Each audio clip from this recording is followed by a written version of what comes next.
Shalom, peuple de Dieu, vous qui nous suivez encore en ce jour sur One TV, votre télé. Nous sommes heureux de nous retrouver dans la présence du Seigneur pour partager la parole du Seigneur. Il est écrit qu'il leur envoya sa parole et sa parole les guérit. Je suis en train de partager avec vous sur les 7 actes de l'adoration. Je vous avais dit la fois passée que, selon que nous l'avons compris, l'adoration est une réaction spontanée d'une personne qui se trouve dans la proximité ou dans la présence, dans la proximité de la présence, de la manifestation de la présence de Dieu. Une réaction spontanée d'une personne qui se trouve face à la manifestation de la présence de Dieu. L'adoration, comme je vous l'avais défini aussi selon le Nouveau Testament, parce que, vous avez dit, le Nouveau Testament a été écrit essentiellement en grec. Et le mot qui traduit adorer, c'est le mot proskuneo, qui veut dire se prosterner. Donc lorsque dans la parole de Dieu, dans le Nouveau Testament, on dit adorer, lorsque le mot adorer est employé, il y a le mot proskuneo, qui fait bien sûr appel à au fait de se prosterner. Ce qui fait que l'adorateur, c'est celui qui, dans la présence de Dieu, sait se prosterner. Il sait s'abaisser. Il sait laisser Dieu seul être glorifié. Et cette adoration peut prendre plusieurs formes. On peut être à genoux, on peut s'allonger, lever les mains, et on peut dire des paroles, mais c'est un acte par lequel nous rendons à Dieu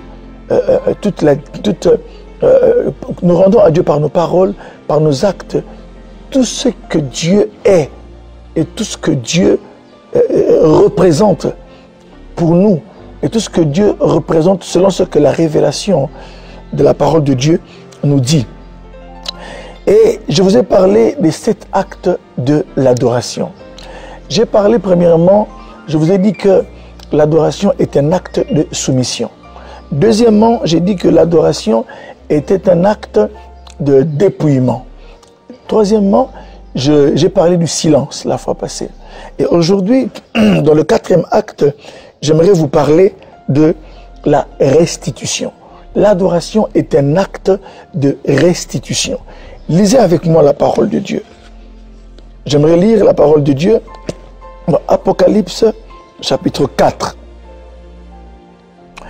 Où je lis en disant Apocalypse 4 à partir du verset 6. Il y a encore devant le trône comme une mer de verre semblable à du cristal. Au milieu du trône et autour du trône, il y a 4 êtres vivants. Le premier être vivant est semblable à un lion. Le second être vivant est semblable à un veau. Le 3e être vivant a la face d'un homme. Et le 4e être vivant est semblable à un aigle qui vole. Verset 8. Les 4 êtres vivants ont chacun 6 ailes et ils sont remplis d'yeux tout autour et au-dedans. Ils ne cessent de dire jour et nuit: Saint, Saint est le Seigneur Dieu, le Tout-Puissant, qui était, qui est et qui vient. Verset 9. Quand les êtres vivants rendent gloire et honneur et action de grâce, quand les êtres vivants rendent gloire et honneur et action de grâce à celui qui est assis sur le trône, à celui qui vit au siècle des siècles, les 24 vieillards se prosternent devant celui qui est assis sur le trône. Ils adorent celui qui vit au siècle des siècles et ils jettent leur couronne devant le trône. Retenez ici, et ils jettent leur couronne devant le trône en disant: Tu es digne, notre Seigneur, tu es digne, notre Seigneur et notre Dieu, de recevoir la gloire, l'honneur et la puissance, car tu as créé toutes choses, et c'est par ta volonté. Ils jettent leur couronne et ils disent: Tu es digne, ô notre Dieu, de recevoir la gloire, l'honneur et la puissance, car tu as créé toutes choses, et c'est par ta volonté qu'elles existent et qu'elles ont été créées. Bien-aimés dans le Seigneur, j'aimerais ici, pour l'acte de restitution, m'appesantir sur le verset 10. Là où l'on dit que quand les êtres vivants rendent de gloire et honneur, et action de grâce à celui qui est assis sur le trône. Les 24 vieillards, eux, ils se prosternent, ils jettent leur couronne devant le trône et ils disent, tu es digne, notre Dieu, de recevoir la gloire et l'honneur et la puissance, car tu as créé toutes choses. Et c'est par ta volonté qu'elles existent et qu'elles ont été créées.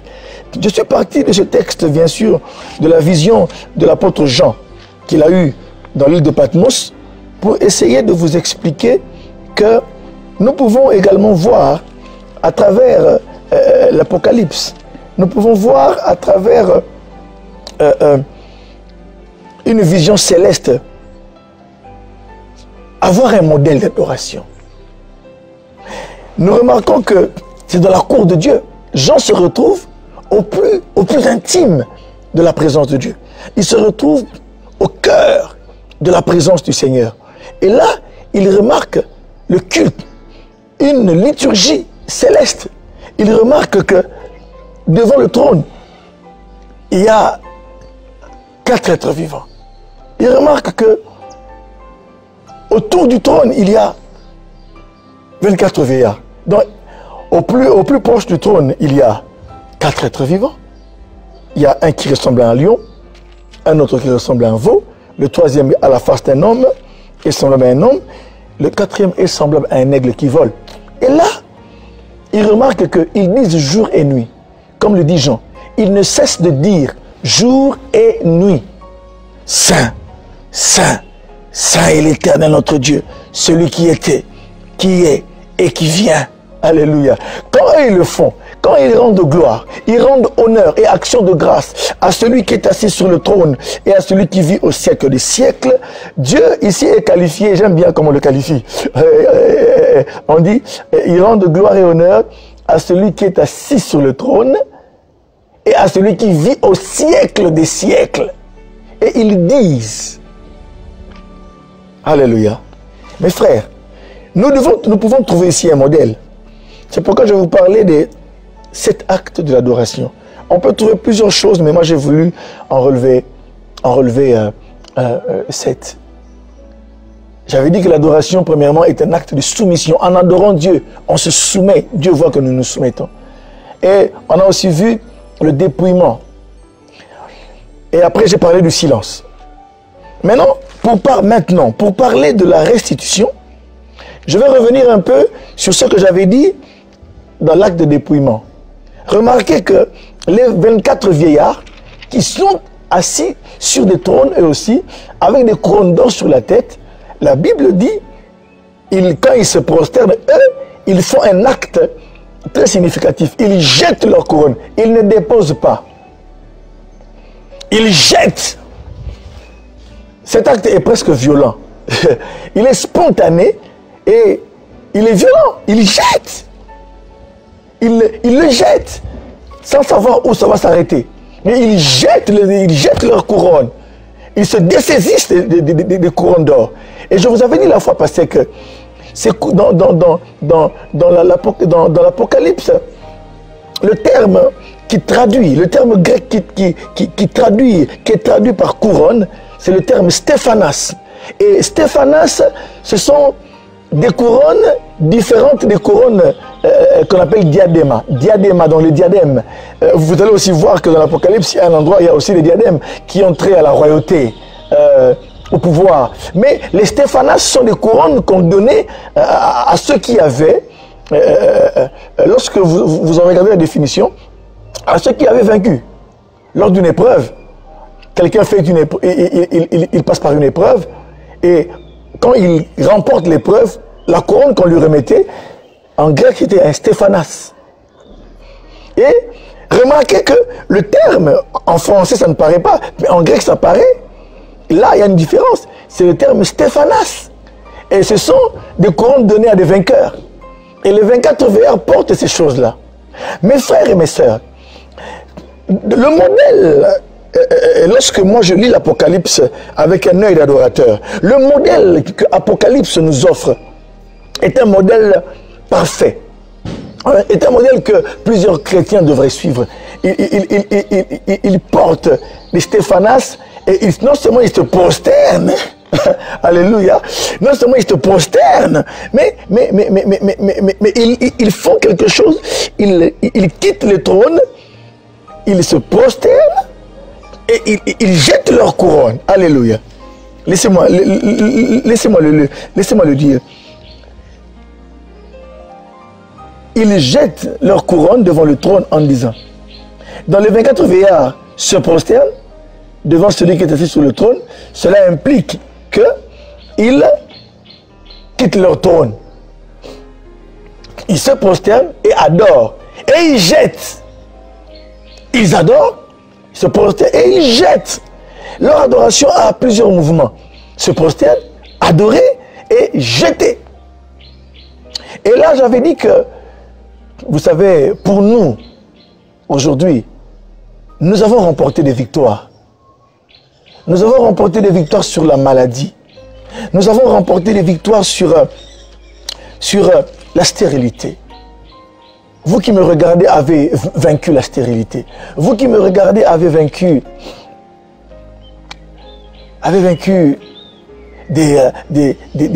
être passé par des situations terribles. Daniel est passé par la fosse au lion. Lorsqu'il est sorti de la fosse au lion, on le voyait comme celui qui a vaincu les lions. Alléluia. Mais Shadrach et Abednego sont passés par la fournaise ardente. Et lorsqu'ils en sont sortis, aujourd'hui, on a le souvenir de Shadrach, Meshach et Abednego comme des gens qui ont vaincu par la grâce de Dieu le feu. Je ne sais pas comment est-ce qu'on les appelait, si on les appelait les vainqueurs du feu. Cela me rappelle ici les 12 travaux d'Astérix. Hein? Lorsqu'il est à Athènes pour des jeux, ceux qui ont lu la bande dessinée, vous vous rappellerez. Et qu'il faut, dans la tradition des Grecs, il y avait une grande tradition des jeux. Et qu'il y avait des épreuves qu'il fallait remporter. Mes frères et mes sœurs, et là, vous avez une couronne sur vous. Il y a un nom qui est sur vous. Ah, celle-là, celui-là, vous voyez ce frère-là. Oh non, ce frère a été persécuté, mais il a vaincu.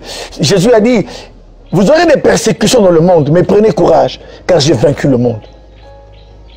Et vous allez vous rendre compte que les choses que vous avez vaincues, les gens vont vous nommer par ces choses-là. Ils vont dire, ah, ce frère-là, cette sœur-là, elle a connu autant d'années de chômage. Mais regardez, aujourd'hui, Dieu l'a restauré. Regardez, ce frère était presque mort. Hein? Il a fait 3 jours, il a fait 2 jours sans vie. Mais le Seigneur l'a ressuscité. Hein? Regardez celui-là, il a fait 10 ans de maladie. Et aujourd'hui, lorsqu'il témoigne, il témoigne de ce que Dieu a fait pour lui. Je ne sais pas ce que vous avez vaincu, mais tout ce que vous avez vaincu, par la grâce de Dieu, vous emportez la couronne. Et ces couronnes ne sont pas pour vous. Ces victoires ne sont pas pour vous. Il faut les restituer à Dieu. Ce qui fait que dans l'adoration, l'adoration devient un acte de restitution. Vous savez, lorsque quelqu'un est envoyé en mission quelque part, lorsque quelqu'un est envoyé pour le compte du gouvernement ou pour le compte de la société, lorsqu'il rentre, il fait un compte rendu. Il restitue toutes les choses, il restitue tout le séjour de sa mission, ce qu'il a dû faire, ce qu'on l'a envoyé faire. Et il restitue ça par un rapport à ses supérieurs. Il dit, voilà ce que j'ai vécu, voilà ce que j'ai vu. Mais ici, mes frères et mes sœurs, nous sommes sur la terre pour la gloire de Dieu. Et maintenant, lorsque il y a des choses qui se passent dans nos vies, lorsque nous avons remporté des victoires, ces victoires ne doivent pas rester notre apanage. Elles ne doivent pas être des sujets de fierté et d'orgueil. Non, ces sujets ne doivent pas servir à notre propre cause, à l'élévation de notre propre personne. Il y a des hommes de Dieu, des frères et des sœurs, quand ils témoignent, ils ne mettent jamais Jésus au centre. Parfois, ils font comme si ce sont eux-mêmes, par leur propre force, qui ont pu obtenir ces victoires. Mais laissez-moi vous rappeler, lorsque vous avez vaincu, à vous qui avez vaincu, J'aime ce que dit l'Apocalypse. À celui qui a vaincu, je donnerai à manger la manne cachée. À celui qui a vaincu, je lui donnerai un nom nouveau. Mes frères et mes sœurs, l'adoration est un service de vainqueur, non pas de vaincu. L'adoration devient un acte de restitution, disais-je. Parce que si je dois définir le mot restituer, restitution vient du mot restituer. Restituer, c'est bien sûr rendre ce qui n'a plus lieu d'être détenu. Parmi les définitions de la restitution, je retiens ceci. Restituer, la restitution est un acte par lequel on rend ce qui n'a plus lieu d'être retenu. Eux, lorsqu'ils voient les 4 êtres vivants se prosterner et adorer, eux aussi suivent le mouvement. Et en se prosternant et en adorant celui qui est assis sur le trône, celui qui vit au siècle des siècles, en l'adorant, ils ont compris que ces couronnes ne peuvent pas rester sur leur tête. C'est un sujet de victoire. Tous les sujets de victoire doivent être jetés au devant de Dieu. On ne dit pas qu'ils ont déposé. Ils n'ont pas déposé. Ils ont jeté pour dire que non, ça ne nous appartient pas. Nous devons le rendre à celui à qui il appartient. Je ne sais pas, il n'y avait aucun protocole. Personne ne leur a dit, quand vous jetez, déposez à tel endroit. Non, les 24 veillards ont jeté les couronnes. J'aimerais ici être tenté de dire, ils l'ont jeté en désordre. Ils n'ont pas déposé, ils ont jeté. Ils n'ont pas eu la même force. Pour l'un, la couronne est arrivée vraiment à 2 cm du trône. Pour l'autre, ça s'est arrêté vraiment à 1 cm. L'autre encore, la couronne s'est arrêtée à 10 cm du trône, ou même à 90 cm. Mais l'essentiel, c'est de jeter la couronne. De tous les sujets de victoire que nous avons eus, nous devons les rendre à Dieu dans l'adoration. Mes frères, tout ce que vous avez vaincu, les épreuves, toutes les victoires que Dieu vous a données lorsque vous êtes passé par des épreuves, vous ne pouvez pas les garder pour vous-même. Vous devez les rendre. Et lorsque vous les rendez, écoutez mes frères et mes sœurs, quand il les rendait, les 4 êtres vivants, le voyaient. Et sachez une chose, mes frères, lorsqu'ils jetaient, j'aimerais vous dire une simple chose, lorsqu'on jette des couronnes en or, ça fait du bruit.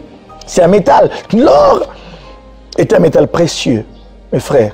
Et ils n'ont pas de couronnes en argent. Ils n'ont pas de couronnes en bois, mais des couronnes en or. Parce que c'est quelque chose qui ne peut pas être altéré.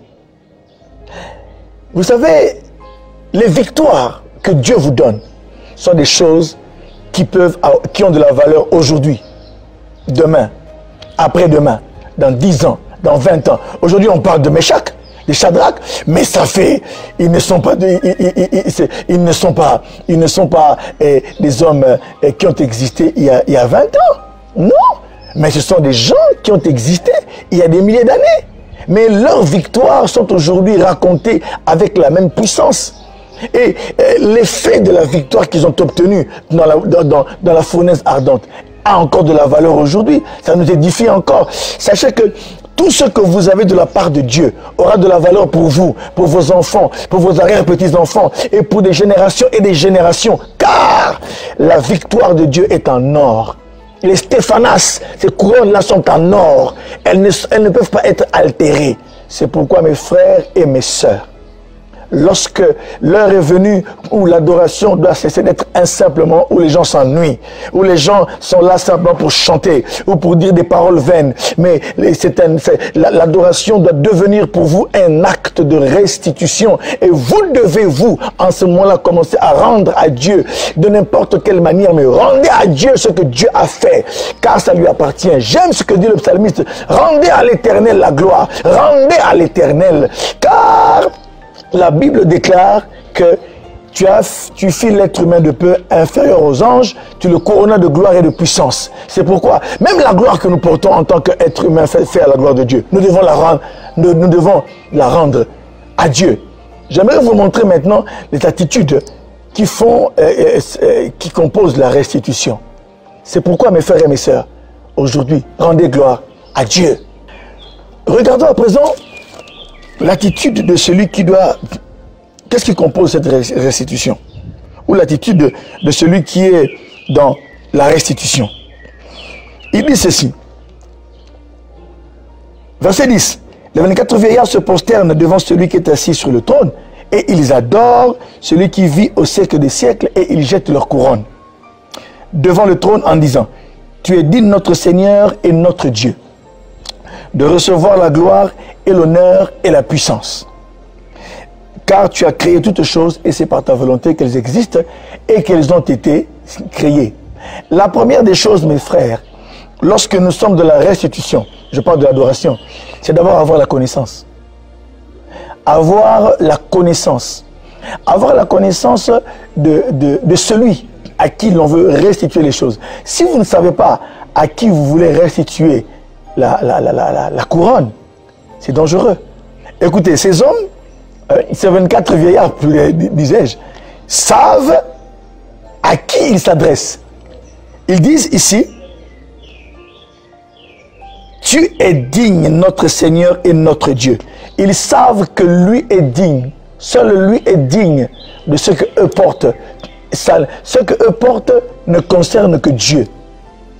Ils ont la connaissance de celui devant qui ils se prosternent. Jésus a dit dans Jean 4 que vous adorez ce que vous ne connaissez pas. L'heure vient où les vrais adorateurs adoreront le Père en esprit et en vérité. Jésus dit: vous adorez ce que vous ne connaissez pas. Nous, nous adorons ce que nous connaissons, car l'adoration vient des Juifs. Écoutez mes frères, l'adoration est une affaire de connaissance. La connaissance dont je parle, ce n'est pas une connaissance théorique, mais c'est une connaissance de relation, une connaissance d'expérience, une connaissance empirique. Ce qui fait que vous avez une connaissance de celui devant qui vous vous prosternez. Vous n'adorez pas n'importe qui. Vous ne vous prosternez pas devant un prince de ce monde. Mais vous savez celui que vous adorez, vous savez sa puissance. Vous connaissez sa valeur. Il dit: tu es digne. Notre Seigneur, il l'appelle notre Seigneur et notre Dieu. Notre Seigneur et notre Dieu. De recevoir la gloire, l'honneur et la puissance. Car tu as créé toutes choses et c'est par ta volonté qu'elles existent. Ils connaissent celui qu'ils adorent. Les 24 veillards connaissent celui qu'ils adorent. Les 24 veillards jettent leur couronne devant celui qu'ils connaissent. C'est pourquoi d'autres personnes, mes frères et mes sœurs, ont rendu gloire à des hommes, ont rendu gloire à des institutions. Parce qu'il a été engagé par une institution, il commence à adorer cette institution-là. Et parfois le travail prend la place de Dieu. Parfois le mari ou la femme, le mariage, ou les enfants prennent la place de Dieu. Mais Dieu doit rester au centre de tout. Je ne dis pas que Dieu doit être dessus d'abord. Il n'est pas une priorité. J'aimerais faire une différence ici. Quand Dieu devient une priorité, le jour que vous aurez une plus grande priorité, Dieu deviendra la deuxième priorité. Dieu doit être au centre. Notre vie, notre mariage, nos enfants, le travail, tout ce qui nous concerne, nos affaires, doivent tourner autour de Dieu. Lui doit être le centre de gravité. Dieu est au centre. Quand il est au centre, il contrôle toutes choses. Et là, on ne lui dispute pas sa place. Mais quand il est la première personne, là, on peut lui disputer la première place lorsque la priorité et les priorités vont changer. C'est pourquoi vous verrez des hommes et des femmes, à un moment donné, être fidèles à Dieu, parce qu'ils sont chômeurs. Mais quand maintenant, le travail prend la place, Dieu est relégué à la seconde priorité. Ils commencent à manquer les cultes. Ils commencent à manquer à leurs engagements. Et pourtant, Dieu doit être au centre de toutes choses. Quand il est au centre, là, il a sa place dans nos cœurs et dans nos vies. Écoutez mes frères et mes sœurs. Je disais qu'il nous faut de la connaissance. Il nous faut de la connaissance. Connaître celui que nous avons. C'est pourquoi il est important que le vrai adorateur puisse avoir fait une expérience avec le Seigneur, qu'il puisse avoir rencontré le Seigneur Jésus-Christ, qu'il puisse l'avoir reçu dans sa vie comme Seigneur et Sauveur. Là alors, il est vraiment dans la connaissance de Dieu. Car il commence à vivre une relation. Il a non seulement une relation, mais il a aussi une communion avec le Seigneur. La relation ne peut pas être rompue, mais la communion peut être dérangée, comme on nous l'a appris dans les affermissements. Alléluia. Que nous avons une relation, c'est-à-dire qu'il s'établit entre nous et Dieu un rapport. Et la communion, c'est la qualité de la relation que nous entretenons chaque jour avec le Seigneur. Elle peut être dérangée par le péché. La communion peut être dérangée par le péché, par la négligence et par tant d'autres péchés, autres péchés. Donc, avoir la connaissance. Deuxièmement, la reconnaissance. C'est-à-dire être dans un état d'action de grâce. Reconnaître ce que Dieu a fait pour nous. Lorsqu'ils jettent les couronnes, ils se rendent compte que ce que nous avons au fait ne nous appartient pas. Lorsqu'ils jettent les couronnes, ils se disent, mais ce que j'ai ne m'appartient pas. C'est pourquoi, mes frères, le vrai adorateur, lorsqu'il se retrouve dans la présence de Dieu, doit se dire ce que je ne m'appartient pas. Peu importe ce que mon voisin va penser. Alléluia. Beaucoup de gens, d'hommes et de femmes, je pleure dans mon cœur souvent quand des hommes regardent plus leur position sociale. Mais ils oublient qu'ils sont devant le roi de gloire, celui qui a le pouvoir de vie et de mort, celui qui les a bénis, celui qui leur a donné ce qu'ils ont. La couronne que tu as, la fierté que tu as aujourd'hui, c'est Dieu qui te l'a donné. C'est pourquoi, mes frères et mes sœurs, soyez reconnaissants envers le Seigneur, comme dit la parole de Dieu. Soyez reconnaissants. Rendez grâce à Dieu en toutes circonstances. Rendez grâce à Dieu en toutes choses par le Seigneur Jésus. Et c'est pourquoi le vrai adorateur est un homme reconnaissant. Il reconnaît qu'est-ce qu'il a. C'est pourquoi, peu importe, dans l'adoration, il y a une dimension d'action de grâce. Parce que là, on reconnaît que ce que je suis, c'est Dieu. C'est pourquoi, comme c'est Dieu qui l'a fait, je n'hésite pas à me prosterner, car lui seul compte. Et là, je jette ma couronne sans compter. Je me dessaisis de ce qui fait ma fierté. Je la jette devant du Seigneur, parce que lui seul doit recevoir la gloire et l'honneur. Que Dieu vous bénisse, bien-aimés. Retenez que l'adoration, aujourd'hui était le 4e acte, est un acte de restitution. On a parlé de la soumission, la première fois. La deuxième fois, j'ai parlé du dépouillement. L'adoration est un acte de dépouillement. La troisième fois, le troisième acte, c'était le silence, l'importance du silence. Et le 4e acte, l'adoration est un acte de restitution. Que Dieu vous bénisse, mes frères. Soyons des hommes et des femmes qui savons restituer toute la gloire à Dieu. Rendez gloire à l'Éternel. Que Dieu vous bénisse.